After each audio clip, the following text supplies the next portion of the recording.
Maria,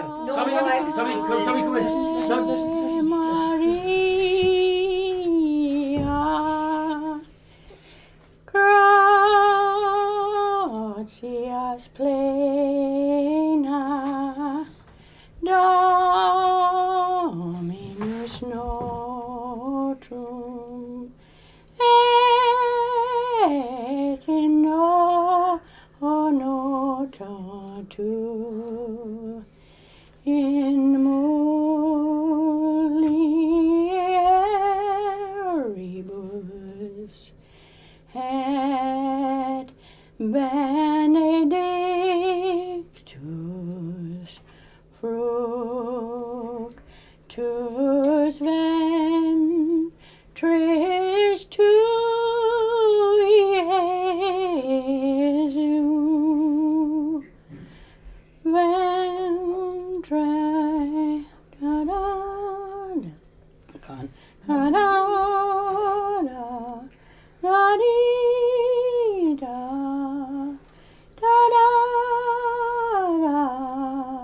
ora pro nobis peccatoribus, et in nostrum notum notre. Amen. Amen.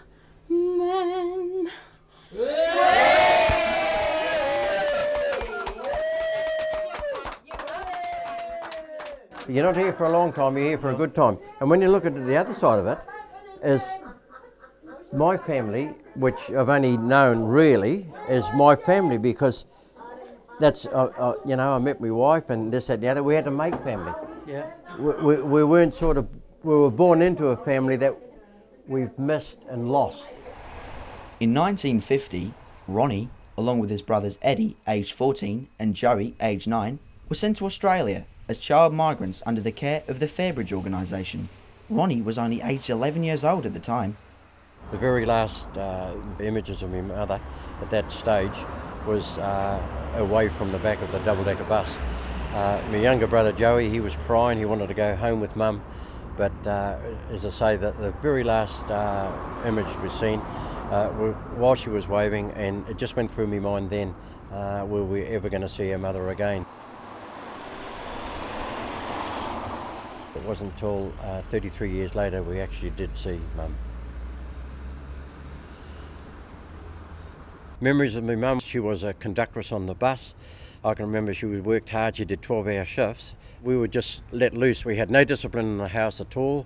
And when Mum used to come home, we used to hear her singing out, Eddie, Joey, Ronnie, and you could hear it all around the square. The boys were brought up in the notorious Rochester dwellings, one of the worst post-war slum areas of Newcastle upon Tyne, England.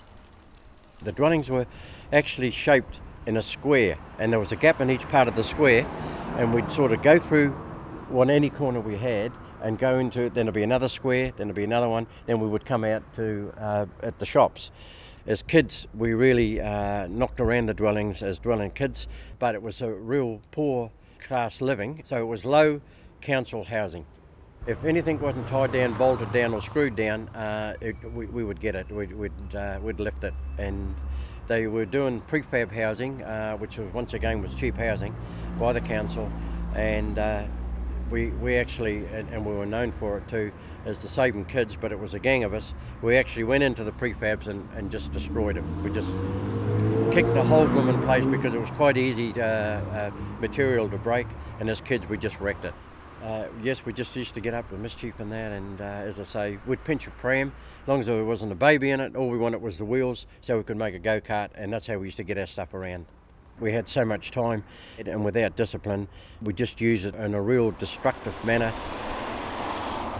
I can only really remember seeing my father when I was only a wee one, and at that stage I'd be around about 4 years old. There was a knock on the door, and I went to the door to answer the door, and I raced back and said, Mummy, Mummy, there's a soldier at the door. And that turned out to be Dad, and he was on leave. and I can still remember getting the can-do rock and he threw me up in the air and that sort of thing. And these are memories that come back as a one. But from then on, my father, after he finished leave, he left, and I've never ever seen him since. I believe we lost him during the war, but I have heard since, and following up through the child migration, which we finished up in Australia, that he actually died in London at the age of 69. So all those years that we've lost and missed the father, that we could have been in touch, but it never happened. Ronnie credits the 6 years at Fairbridge Farm School, Malong in New South Wales, as his saving grace. We were taken to a place called Australia House, and I can still remember the room that we were sitting in. It was just posters all around the room. Beautiful shots of different countries. One was South Africa, one was Canada, and the other one was Australia. Now, Fairbridge Farm School had schools in all these three places, but seeing the poster and it looked more attractive to us as kids. It looked like hundreds of sheep and people on horseback and stuff like that. And we thought then we'd decide that Australia is a place for us. So Eddie being the oldest, that's the place we're going. We had a very strict medical test, and that was the urine sample.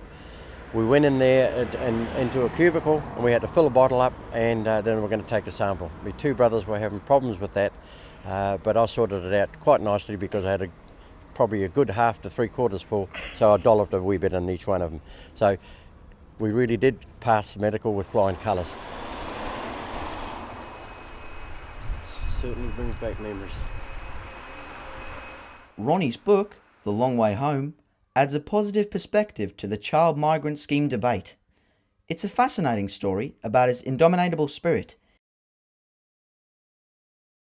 his success as a businessman across Australia and New Zealand, in which he pays tribute to the Fairbridge Organisation for helping him turn his life around. It also details Ronnie's delight at finally being reunited with his family back in England. No, I was just saying earlier that definitely no wings on a kiwi. Kiwi can't fly. So it's just like the haggis from Scotland. Do you know that the haggis can't fly? No, because the Scotsman got it, has he? I don't know. Because they call it the flying Scotsman. You know how hard is it to catch a haggis? So exactly what's that bridge there then? What's that one? That's the high level bridge. There's a railway bridge on the top. Underneath cars and buses and stuff. Okay, so you've got rail on the top? Yep. Sure. All right. And your cars underneath? All right. Yeah. And that's the Tyne Bridge. Just remember when you go in the World Mount, any Geordie, and always associate Newcastle with the Tyne Bridge. Because once you come across from Gateshead to Newcastle, they're home. Your roots are only so high here, unfortunately, because you left a lot of years ago. Your roots have grown along across in Australia and New Zealand, but your roots will always be on this side of the bridge. Yeah. And you can't ever take that away. No. And That's it's going to be that person here, that's your pride. It's going to be a day when we bring the family That's in. right, Have a look, yeah, and they're going great, to love it. And they're going to meet the family that I've met and Sure. never even knew I had. I've got one condition. As long as they pay their turn, they can bet as many times they want to me. I'll go along with that. but it's a fact. Now what I'll do, we'll go through this for a start. You go, when I go, ooh, this one, ooh, and poke your tongue out. We'll do a similar. There you go. One tin of baked bean, 2 tin of jam. So what we're going to do here, so you're ready. Don't forget we've got the arm going. Okay, Ready? okay. Don't forget we go. Yeah.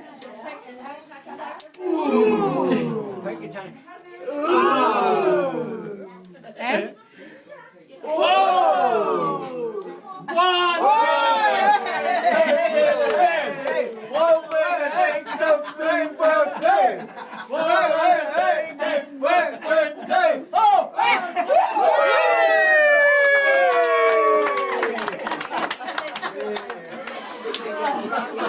You made that up, didn't you?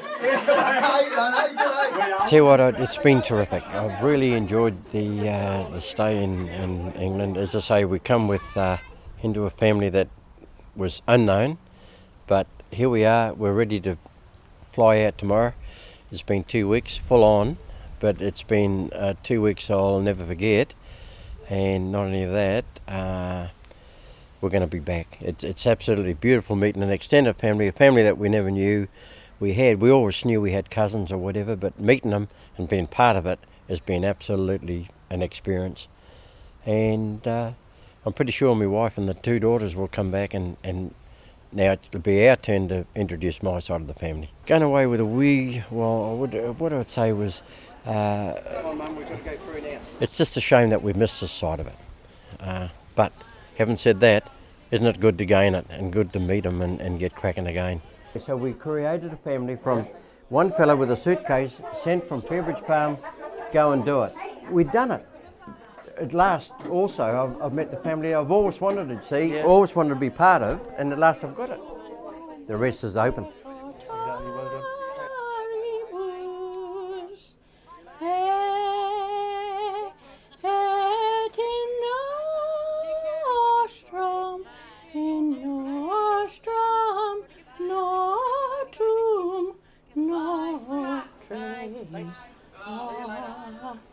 Man.